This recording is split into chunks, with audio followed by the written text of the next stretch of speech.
Hello there. My name is Betty, and I'd like to share some personal experiences involving my mother-in-law. To protect our identities due to the uniqueness of our story, which might easily reveal who we are, I'm using pseudonyms. As I've grown older, the idea of drawing too much attention has become overwhelming, so I'd prefer to keep our identities confidential. Let's dive into my tale. My mother-in-law, whom I'll call Elizabeth, was never fond of me from the start. She adored her son, Daniel, but her feelings changed drastically when I became pregnant during our college years. Despite our carefulness, life had its unexpected plans.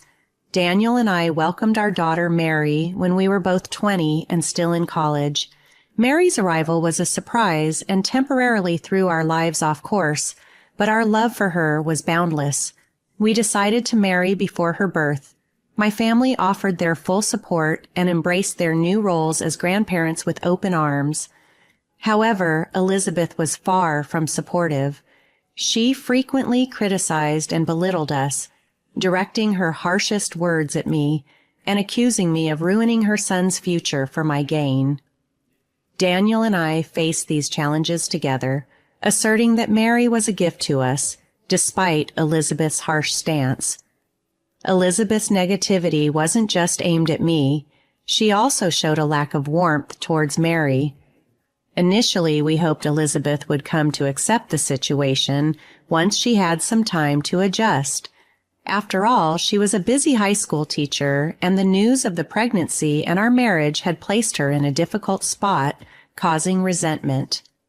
Despite the ongoing challenges, Daniel and I managed to complete our college education with substantial support from my family, while Elizabeth remained distant, barely engaging with us. We hoped for a relationship between Mary and her grandmother, maintaining minimal contact in the hope that things would improve. As time passed, we settled down in the same town as Elizabeth, hoping for a new beginning. Our journey was marked by ups and downs, but it was our love for each other and our daughter that kept us going, even in the face of adversity and judgment. My husband and I were both diligently working and providing a loving environment for our daughter. Elizabeth, over time, started to soften her approach towards us, making an effort to be polite, especially around Mary. Although Mary could feel Elizabeth's underlying coldness, she still harbored a desire for her grandmother to be a part of her life. A pivotal moment came when Mary was 18, and we had to move in with Elizabeth to assist her recovery from a serious accident. Initially, we saw this as an opportunity to mend our strained relationship. Elizabeth even showed kindness towards us, and given her role as the principal at Mary's school, they were in constant contact.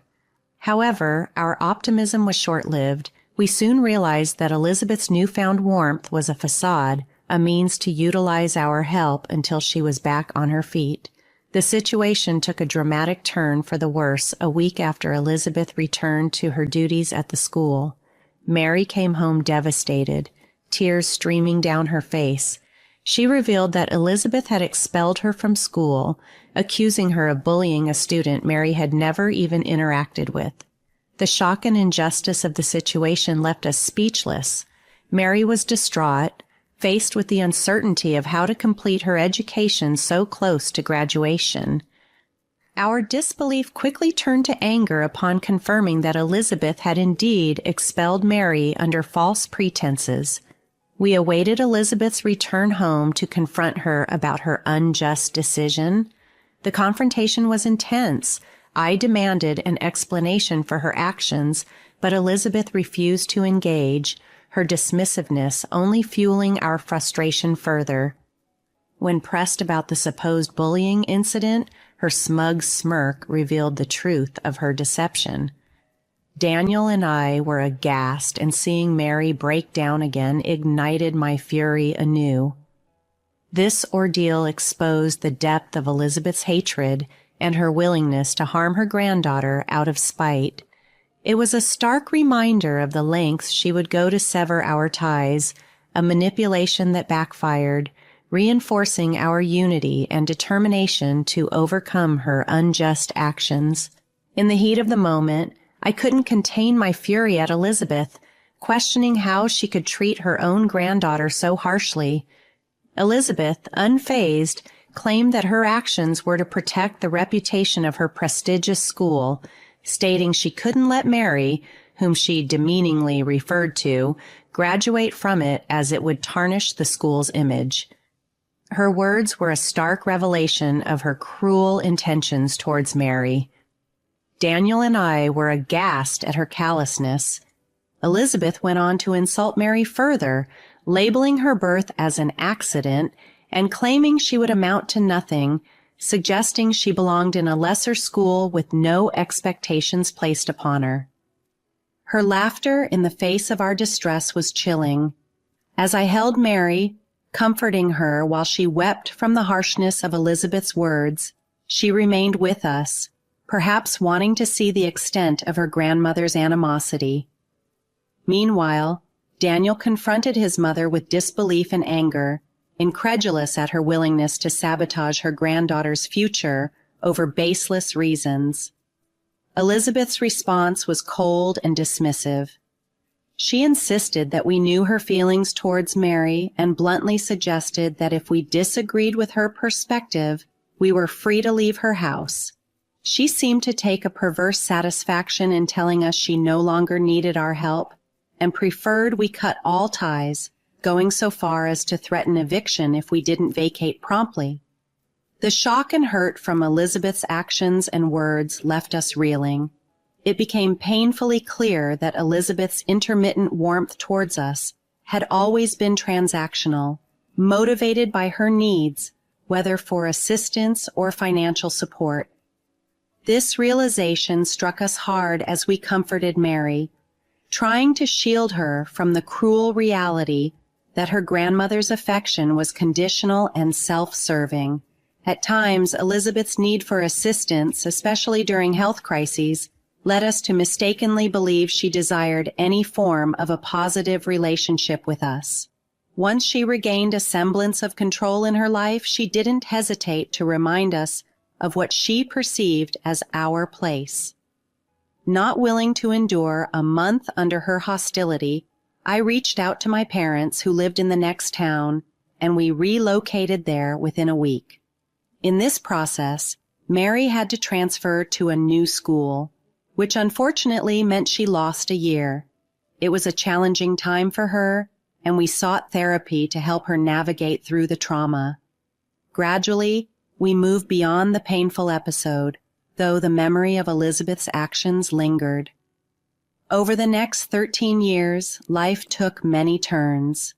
Mary completed her schooling and went off to college.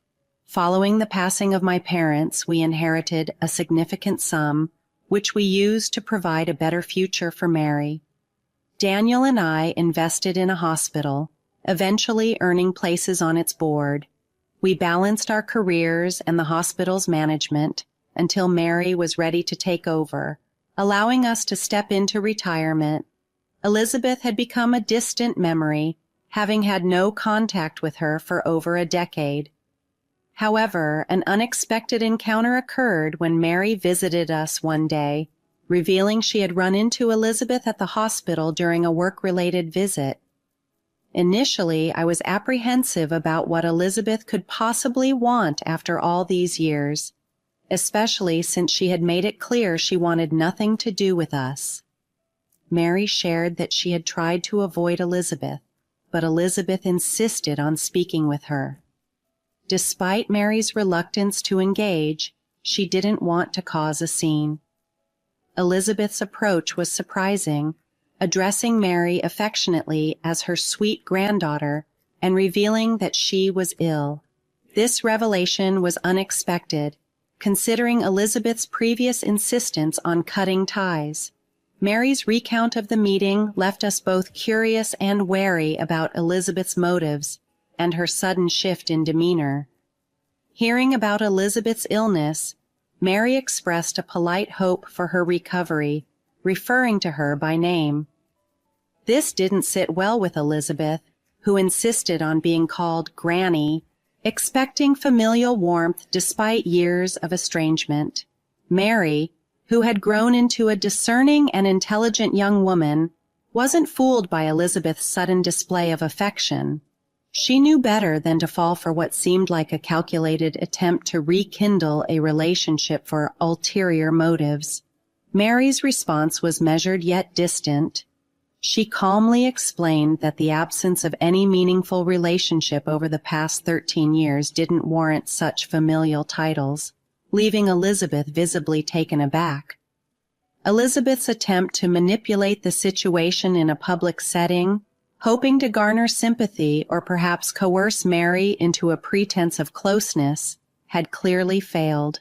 Attempting to salvage her image, Elizabeth played the card of the misunderstood, lonely old woman who had supposedly always loved her granddaughter. However, Mary, armed with a clear memory and a strong sense of self, quickly countered this narrative. She reminded Elizabeth of her harsh words and actions in the past, highlighting the deliberate distance Elizabeth had maintained. Elizabeth, now flustered and caught off guard by Mary's assertiveness and the attention of onlookers, tried to laugh it off, claiming any past harshness was spoken in anger and should be forgiven. But Mary, prioritizing her dignity and well-being over false family bonds, excused herself politely, indicating her busy life and responsibilities took precedence over rehashing the past. This encounter, recounted with a mix of astonishment and humor, left no room for sympathy towards Elizabeth from our side. Daniel, aware of his mother's capacity for cruelty, couldn't defend her actions. While it might have seemed like closure to Mary and Daniel, I sensed that our dealings with Elizabeth's drama were not yet concluded. True to my intuition, Elizabeth made an unexpected appearance at our home a week later. It was a weekend morning, a time she cleverly chose, knowing full well that Mary and her husband, who regularly visited for family days, would be with us. Despite the passage of time, Elizabeth seemed to have retained her knack for showing up unannounced, standing at our doorstep with a mix of nervousness and determination. I greeted her with a hint of sarcasm, pointing out the irony of her visit given her previous insistence on severing ties with us. Elizabeth's reply was sharp. She was here to see Daniel and Mary, claiming that our past disagreements were irrelevant to her desire to reconnect with them. I allowed her in, partly out of curiosity and partly to prevent her from potentially bothering Mary elsewhere. The surprise and discomfort were palpable as Elizabeth entered, greeted by Daniel's straightforward refusal to partake in pleasantries. Mary and her husband remained stoically silent, offering no warm welcomes. Elizabeth's attempt at casual conversation fell flat. Her claim of missing the family met with skepticism and direct questions about her true intentions. In response to Elizabeth's plea for civility, citing her status as Mary's grandmother, I reminded her of the reality of our non-existent relationship. It was clear that Elizabeth's sudden interest in mending fences was driven by more than just familial longing.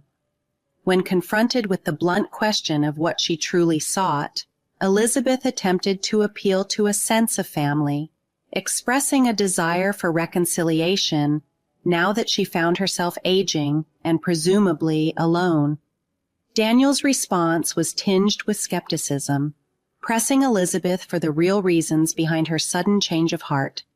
Elizabeth's appeal to sentimentality, suggesting that her advanced age and solitude warranted kindness and perhaps forgiveness, was met with resistance. Mary, too, questioned the sincerity of Elizabeth's motives, highlighting the timing of her outreach as conveniently coinciding with her health issues. Despite the guarded atmosphere, Elizabeth perceived this as an opening to lay out her true intentions, mistakenly believing she could negotiate her way back into the family's life, not for genuine connection but for her own benefit, a strategy that was quickly becoming transparent to everyone present. Elizabeth's visit, initially shrouded in mystery, quickly unveiled its true motive. With an air of reluctant admission, she revealed her health woes, hoping to leverage her familial connection to Mary for financial assistance with her medical expenses. She appealed to Mary, suggesting that her position at the hospital could somehow facilitate discounted treatments, a notion that was met with incredulity and skepticism. Mary's response was straightforward, questioning why she should intervene in Elizabeth's healthcare matters, especially given their strained relationship. Elizabeth, undeterred, pressed further, hinting at financial hardships and the insufficiency of her retirement funds to cover her medical bills. She subtly suggested that Mary, by her board membership, could offer financial relief through discounts or other means. This revelation didn't come as a surprise. Elizabeth's actions were always guided by self-interest. Daniel and Mary, while taken aback by the audacity of the request, quickly saw through Elizabeth's guise of reconciliation. Mary, in particular, was incensed. Her anger was not just a reaction to Elizabeth's current audacity, but a culmination of years of hurt and manipulation. Elizabeth's plea, framing herself as a family in need, only fueled Mary's fury. Mary knew all too well the pain of her grandmother's past betrayals and the nearly devastating impact on her life and career. There was no chance she would let Elizabeth wield emotional leverage over her now. In a moment of intense clarity and resolve, Mary confronted Elizabeth's manipulative tactics head-on. She declared unequivocally that Elizabeth was no family to her, rebuking the very notion that there was any obligation to assist someone who had once sought to destroy her future. Elizabeth's attempt to play the repentant relative, insisting that she had changed and that past misdeeds should be forgotten, fell on deaf ears. Mary's stance was a testament to her strength and her refusal to be swayed by emotional manipulation, marking a definitive end to Elizabeth's influence over her life. Elizabeth attempted to soften the blow of Mary's rejection by claiming a change of heart and expressing pride in Mary's accomplishments. But Mary was quick to halt any such insinuations, emphasizing that her achievements were the result of her and her parents' diligence, not Elizabeth's. The notion that Elizabeth could waltz back into their lives, feign familial ties, and expect financial aid for her medical expenses was met with staunch resistance. Elizabeth, visibly shaken by the force of Mary's response, turned to Daniel in search of sympathy, lamenting the harshness of Mary's words and questioning Daniel's upbringing. Daniel, however, stood by Mary, affirming the values he had instilled in her: resilience and the understanding that family is defined by support and love, not merely shared blood. Elizabeth's plea to Daniel, invoking her role as his mother, fell on deaf ears. Daniel's retort underscored the irreparable harm Elizabeth had inflicted by abandoning them when they were most vulnerable. Her past actions had eroded any sense of familial duty or obligation, rendering her current plight a direct consequence of her choices. Even as Elizabeth pleaded for compassion, citing financial inability to cover her medical expenses, Daniel remained unmoved. The years had cemented a bitter truth. Elizabeth's reliability and trustworthiness were non-existent. Her appeals for assistance, met with rejection from Mary and Daniel, led her to desperately seek my sympathy. Elizabeth's tearful entreaty to me, invoking a shared understanding of a mother's pain, was met with outright rejection. I reminded her of the stark contrast between our actions as mothers. While I had been a steadfast support to my daughter, Elizabeth had chosen self-interest over family time, and again, her claim of regret and newfound remorse was too little, too late, an attempt to manipulate emotions for her benefit, an act we saw through clearly. Our family's resolve was unyielding, leaving Elizabeth to confront the consequences of her actions alone, her tearful performance failing to bridge the chasm her past behaviors had created. Elizabeth pleaded for forgiveness, blaming her stubbornness for the delayed outreach, She hoped for a collective pardon, suggesting that if I forgave her, perhaps Mary and Daniel would follow suit. However, the time for reconciliation had long passed. Elizabeth's actions had irrevocably severed any ties of kinship, leaving a chasm too wide to bridge with mere apologies. I informed her that her reconnection attempts were too little, too late. The family she had once turned her back on could not and would not entertain her pleas for clemency. Despite Elizabeth's tears and entreaties for a second chance, our stance remained firm. We ultimately resorted to threatening to call law enforcement to ensure her departure, underscoring the finality of our decision to cut her out of our lives. However, Elizabeth's resolve to reinsert herself into our lives didn't wane easily. She made several attempts to contact Mary, especially at the hospital, and even showed up at our home multiple times. Each instance was met with increased resistance, culminating in a police intervention that underscored our determination to maintain our distance. Elizabeth's persistence extended to approaching Mary's husband, mistakenly believing she could win him over, only to be met with staunch opposition due to his loyalty to Mary and awareness of Elizabeth's past actions. In time, we learned from Elizabeth's sister that she had relocated for medical treatment, a move spurred by mounting health concerns and financial desperation.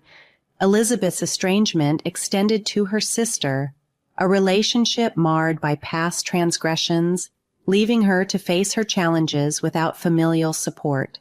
Her financial and health predicaments deepened, leading to significant personal losses. While updates on Elizabeth's situation reached us, we chose to distance ourselves further, focusing on our family's well-being and future. The birth of Mary's child marked a new chapter for us, offering a fresh perspective on the importance of nurturing and protective familial bonds.